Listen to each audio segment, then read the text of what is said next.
The characters go through quite an intense physical and emotional journey. Where you see them in episode 1 is definitely different where you meet them again in episode 8.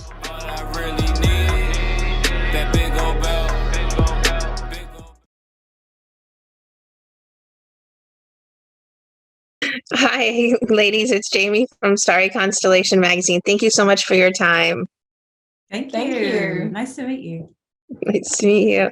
Madeline, what was it about Gwen's character that really made you want to audition for this role? I mean, when I first got the audition for Gwen, I had 3 scenes to do, and each scene was so different. And so I knew that, wow, this character goes on a real journey, physically and emotionally. When I did a bit of research about her online before I went in for my audition, I saw that she has an amazing character arc and storyline, and is a massive figure in this world. Not only does she have a really cool storyline, but she's also on a personal level a very relatable, independent, determined young woman. And I think that's something that I've really resonated with. And she really wants to make a big difference in the world, for the better. She makes some heartbreaking choices, and we find her having quite an inner turmoil and struggle with herself about what she wants to do and what she feels she has to do because she knows is right, which I think is something that we all battle with in some element of our lives. She's been an amazing character to play, and I feel like I've really grown with her, these past 2 years, and it's been an absolute privilege to play Gwen. Thank you. Thank you. Okay, next up we have Big Gold Belt Media, please. Yes, Nigeria Chambers of Big Gold Belt Media. How you doing today? Great. How are you doing? Good. Also to kind of piggyback off that question. So we are, quickly introduced to you two's characters, being a wisdom, which, most time is just a healer, a support character, but that's not actually the vibe that you get here going forward. So what can you say from that standpoint, and physically going forward, what are we going to get from these characters?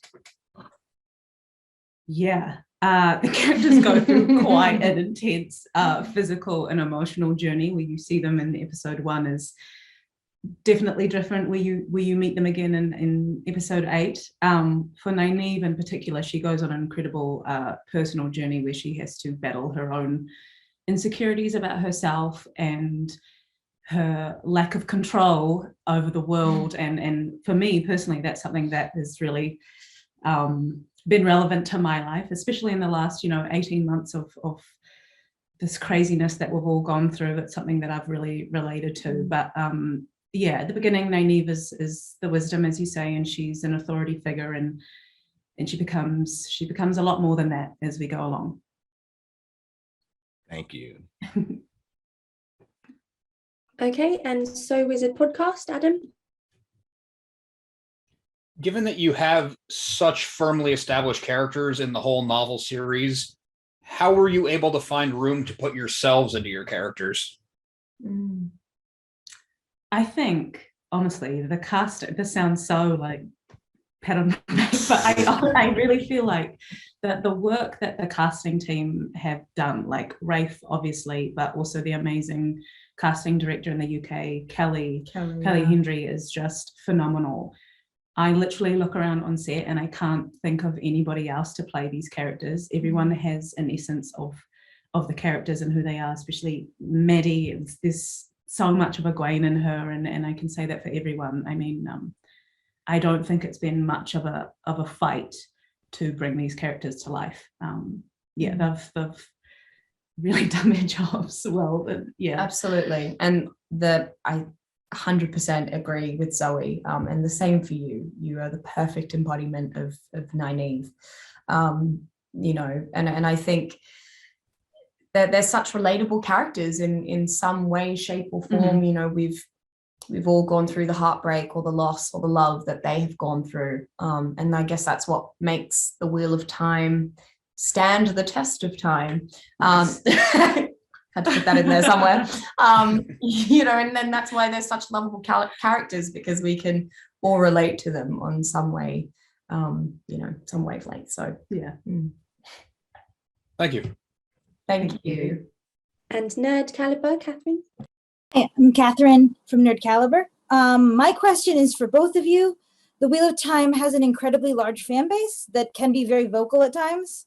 Were you nervous about taking these characters and kind of making them your own? And do you think your performance will please the audience? They please me, I'm just saying. I can't speak for everyone, but there definitely there's a bit of nerves at the beginning, just because these books and these characters are so beloved. I mean, we've known from the beginning that for many people, they've grown up with these books, they've grown up with these characters. A lot of people, you know, have had their lives changed through them. We've spoken to people at the beginning of filming that said, you know, this character made me have the courage to do this and that. So there was, you know, I think that what helps us focus in terms of staying true to the story and keeping the integrity of the world and the characters. And yeah, I think what helped in the beginning is having Rafe's seal of approval. I mean, he chose us, he knows the world through and through. He grew up with the books, reading it with his mum. So I think that was what helped us feel, you know, that we're in good hands and they trust us with taking on these roles. So yeah. Thank you. Thank you. Thank you. Okay, and if we go back to Starry Constellation, Meg, Jamie? Yes, I was wondering, Madeline, could you talk about filming in that cool pool of colors? Everyone wants to know what it was like emerging. I mean, it's kind of hard to emerge out of water when you've got nostrils and make it look like it's easy. No, it was You did that. You definitely made it look easy. I mean, you helped me get through that day. No, it was I mean, look, it was such an important moment for my character, and visually so beautiful. Yeah, it was a lot, but you know, I just remember seeing it fully once it had been completed, and you know, in the trailer, I was so happy with it. But yeah, I think, you know, if anyone's game, they can, you know, if they've got a spare 5 minutes, can just go and try and come out of the water and like not wipe. I'm one of those people that like wipes the eyes, and I was like, just think about how Halle Berry did when she came out of the water in James Bond. She made it look so good. I don't know how she did it, but yeah, no, it was a beautiful moment. Yeah, I feel bad for the soundies that had to hear me cough up water. But no, you killed it. Thank you. Yeah. Sorry, it was terrible. Thank you. Thank you. And Big Gold Belt Media, if you go back to you. Yeah, so kind of a question and sort of a reaction, considering that you two are playing two strong female characters, and that's not just by how it's written, but there actually are two of the most powerful characters within the series. But also, there's also a presence of strong feminism in this as well too.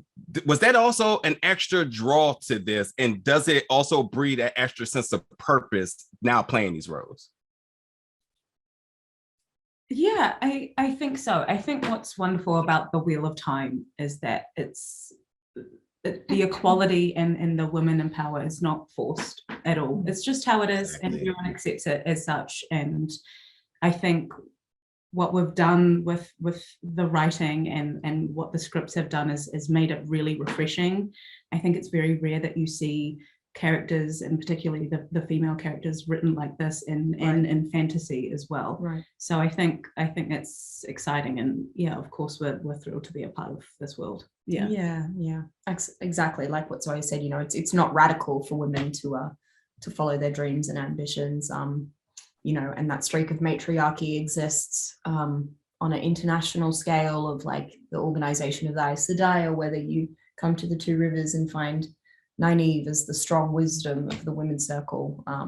You know, and it's just the way the world is. Yeah. Agreed. Thank you so much. Thank you. So unfortunately, that's all we have time for, everyone. Thank you very much. We'll start to move you out now. Thanks so much. Madeleine, thanks for being such a great First Nation representative. Thank you so much. Thank you. That means so much. Thank you. Thank you.